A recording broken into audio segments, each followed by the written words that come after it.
Namaste, my dear friends. Welcome to our series in exploring the different definitions of yoga.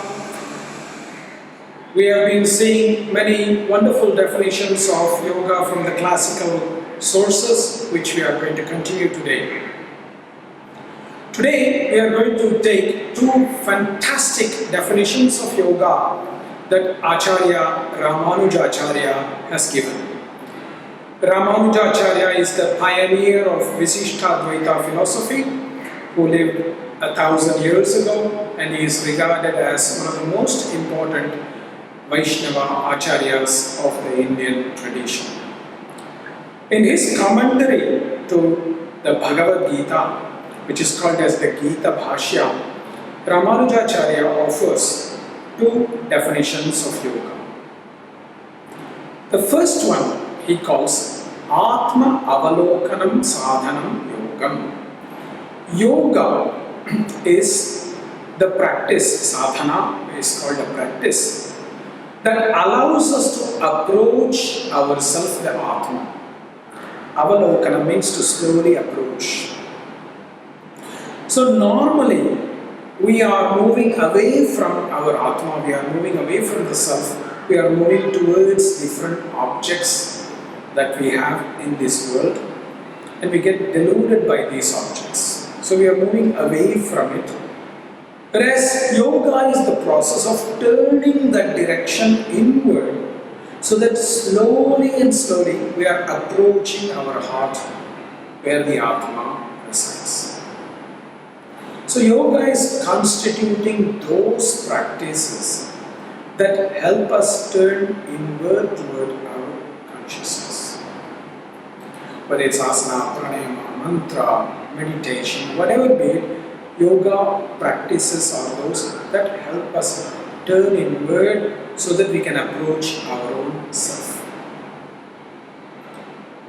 And what is important is, even if we do asana, pranayama, pratyahara, etc., but if we are going away from the self, that is not yoga. That is unfortunately the state of many modern day practitioners, where they do even yoga practices of asana, etc., as if they are sensual, sensory, egoistic, narcissistic practices.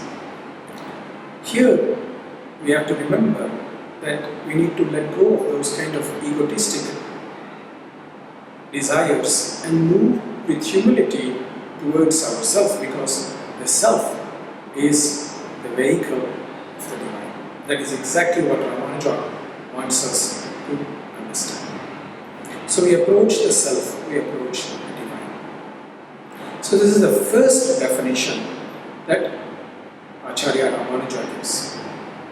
The second definition that he is giving in his commentary to the Bhagavad Gita is Apraptasya Praptihi Yoga. Yoga is achieving or reaching what was previously unachievable or unreachable. It could be in a literal sense, and it could be in a very great metaphoric sense. For example, let's say I want to climb a mountain, Mount Everest, for example. I just can't go today and start climbing the mountain, Mount Everest. Today it's unachievable for me.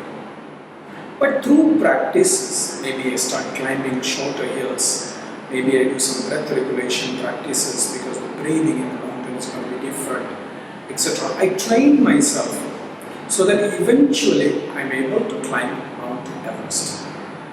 That is yoga. Apraptasya praptihi yoga. I'm able to train myself to achieve what was previously unachievable.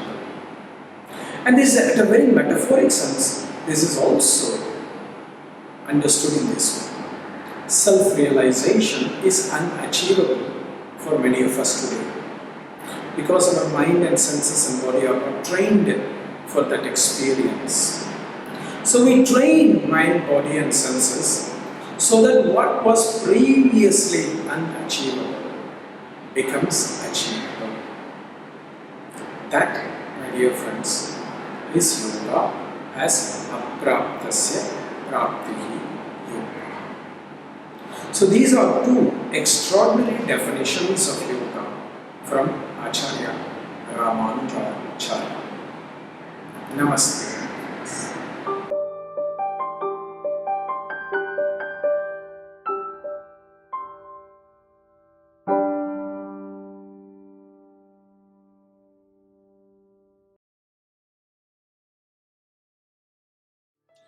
Namaste, my dear friends. My name is Kausthub Desikachar and I'm the current lineage holder of the Viniyoga tradition.